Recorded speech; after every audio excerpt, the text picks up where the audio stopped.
시편 제 105편. 여호와께 감사하고 그의 이름을 불러 아뢰며 그가 하는 일을 만민 중에 알게 할지어다.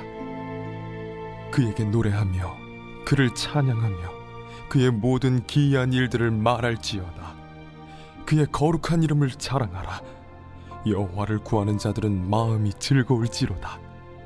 여호와와 그의 능력을 구할지어다. 그의 얼굴을 항상 구할지어다. 그의 종 아브라함의 후손 곧 택하신 야곱의 자손 너희는 그가 행하신 기적과 그의 이적과 그의 입의 판단을 기억할지어다. 그는 여호와 우리 하나님이시라. 그의 판단이 온 땅에 있도다. 그는 그의 언약 곧 천대에 걸쳐 명령하신 말씀을 영원히 기억하셨으니 이것은 아브라함과 맺은 언약이고 이삭에게 하신 맹세이며 야곱에게 세우신 율례 곧 이스라엘에게 하신 영원한 언약이라. 이르시기를 내가 가나안 땅을 내게 주어 너희에게 할당된 소유가 되게 하리라 하셨도다. 할렐루야. 사랑하는 열린문교회 성도 여러분, 지난 밤도 주님께서 주시는 참 평안 가운데 단잠 주무셨습니까? 아침을 깨우는 말씀, 오늘 월요일 우리에게 주시는 말씀은 시편 105편 1절에서 11절까지의 말씀입니다. 오늘도 살아계신 하나님께서 주시는 이 말씀으로 우리의 삶의 기준을 세우며 하나님께서 기뻐하시는 삶을 살아내어드리는 저와 여러분 되기를 간절히 바랍니다.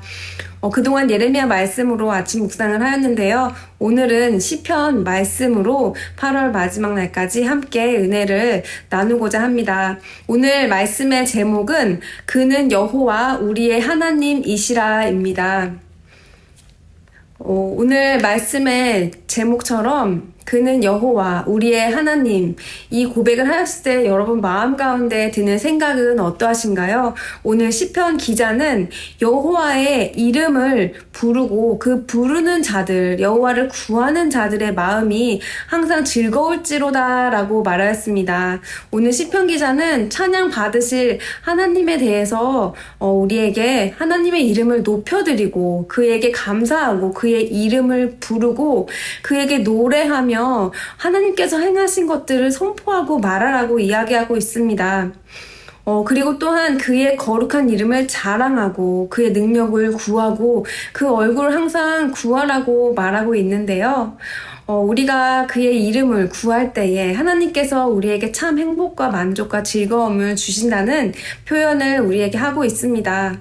여러분은 하나님 어떠한 분이십니까? 여러분에게 하나님이 어떠한 분이시라는 거, 내가 왜 하나님이 좋은지에 대해서 묻는다면 우리는 그냥 하나님이시기 때문에 좋다라고 말할 수 있을 것입니다. 하나님이 어떠하기 때문에 라는 조건과 이유를 붙이는 순간 우리는 그 이유가 없어진다면 하나님을 좋아하지 않는다는 말이 될 수 있기 때문입니다. 그냥 좋은 것이 가장 좋은 것이라는 말도 있지 않습니까? 우리가 어떤 사랑하는 연인을 만났을 때에 그가 왜 좋은가 했을 때에 키가 커서 얼굴이 잘생겨서 또 무엇을 잘해서 능력이 좋아서 라고 했을 때 우리는 과연 그 능력이 없어지거나 그 외모가 그 건강이 없어질 때에 그 조건이 없어질 때에 우리는 계속하여 좋아할 수 있는지 물어보아야 할 것입니다.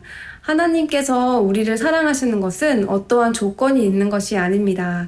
우리가 만약 하나님의 자녀라면 하나님께서 우리를 설계해 놓으시고 창조하셨기 때문에 하나님께서는 자녀들의 마음 가운데 우리를 지으신 목적이 분명하기 때문에 그 목적은 바로 하나님을 찬양하기 위해 우리를 만드셨기 때문에 우리가 가장 행복하고 기쁘고 그리고 우리의 목적대로 산다는 것은 하나님을 찬양할 때라는 것입니다.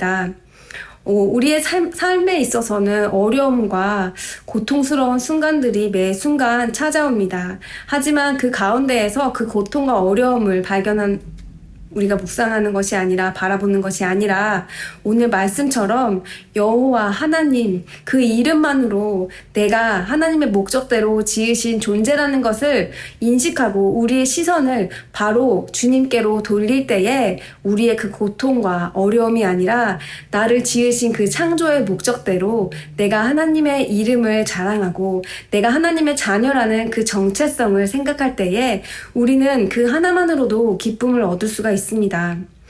하나님께서 오늘 행하신 일들을 찬양하라고 하셨는데요. 하나님께서 행하신 일들이 무엇인가요? 바로 첫 번째로는 이 죽을 수밖에 없는 죄인인 나를 살려주신 그 은혜입니다. 내가 부족하고 내 삶에 있어서 넘어지는 순간이 있고 초라하고 또 여러 가지 문제와 어려움들의 나의 못난 점, 죄스러운 모습들을 계속하여 발견하게 됩니다. 그런데 그럴 때마다 이 나의 초라한 모습으로 우리가 부정적인 마음을 갖는 것이 아니라 이러한 모습에도 불구하고 나를 부르신 하나님의 은혜를 생각한다면 그 나의 죄악된 모습은 더욱더 깊은 은혜로 우리에게 다가올 것입니다. 그리고 또한 하나님은 어떠한 분이신가요? 오늘 말씀에서 기적과 이적과 그 입의 판단을 기억하라고 말씀하셨습니다. 하나님은 이스라엘 백성들의 구원의 역사를 보면 인간이 생각할 수 없는 방법으로 우리가 상상할 수 없는 방법으로 행하시는 분이십니다. 우리 삶 속에서도 마찬가지입니다. 우리의 생각으로 우리의 계산으로 우리의 기대와 어긋날 때에 그때가 하나님의 때라는 것을 우리는 삶 속에서 고백할 수가 있는데요. 바로 하나님께서 우리에게 행하시는 모든 일 가운데에 우리는 매 순간 만나는 과정 가운데에 하나님께서 우리를 눈동자처럼 지키시고 모든 순간과 과정은 나를 위해 자녀를 위해 주신 그 약속을 성취하시는 과정 안에 있는 것이라고 우리가 생각할 때에 우리 안에 있는 먹구름과 부정과 염려와 근심이 하나님을 향한 시선으로 돌릴 때에 바로 우리에게 감사요, 즐거움이요, 참 평안과 기쁨으로 바뀌실 것입니다. 사랑하는 열린문교회 성도 여러분, 지금 오늘 아침 눈을 뜨면서 여러분은 어떠한 감정들을 가지고 계셨나요? 그리고 오늘 여러분은 어떠한 상황들을 맞이하고 계시는가요? 각자 다른 상황과 환경이 있을 것입니다. 염려와 근심과 두려움 가운데 있는 분들도 분명히 계십니다. 하지만 지금 이 말씀을 우리가 듣고 그 말씀 가운데 우리에게 주시는 하나님의 음성에 귀를 기울이시기를 바랍니다. 하나님께서는 지금 사랑하는 이 아침을 깨우는 말씀을 듣고 있는 저와 여러분에게 분명히 말씀하십니다. 나의 이름을 부르고 나와 함께 교제하고 내가 너를 사랑하는 그 나의 음성을 들으라고 말입니다. 오늘 시편 기자의 고백이 우리의 고백이 되기 원합니다. 우리가 하나님의 이름을 자랑할 때에 그가 행하신 일들을 우리가 선포할 때에 그것이 바로 우리의 삶의 목적이요 그분께서 우리에게 주시는 참 만족과 평안을 누리는 그 순간일 것입니다. 오늘 하루 가운데도 어떠한 상황을 만나든지 한 가지만 생각하고 결심해 보는 것이 어떨까요? 바로 모든 상황 가운데서 여호와의 이름을 부르는 것입니다. 그의 이름을 찬양하시는 것입니다. 그가 나에게 베푸신 죽음 가운데 생명을 주신 그 은혜를 우리가 고백하고 하나님께 감사하는 마음으로 주님의 이름을 부르시는 저와 여러분 되시기를 간절히 바랍니다. 기도하시겠습니다. 사랑하는 하나님 감사합니다. 하나님께서 우리에게 베푸신 그 은혜를 생각하면 너무나도 초라하고 부족하고 연약한 나인데 하나님께서 그저 우리를 선택하여 주시는 그 은혜를 생각할 때마다 우리가 감사와 기쁨과 주님께 온전한 고백을 드릴 수 있는 줄 믿습니다. 오늘도 만나는 상황과 환경에 매몰되는 것이 아니라 하나님께서 우리의 모든 상황 가운데 나에게 주신 가장 좋은 것임을 기억하며 그 가운데 나에게 주시는 주님의 음성으로 우리가 기뻐하며 온전한 감사로 오늘 하루도 주님과 동행하는 우리 성도님들 될 수 있도록 인도하여 주시옵소서. 예수님의 이름으로 기도드립니다. 아멘.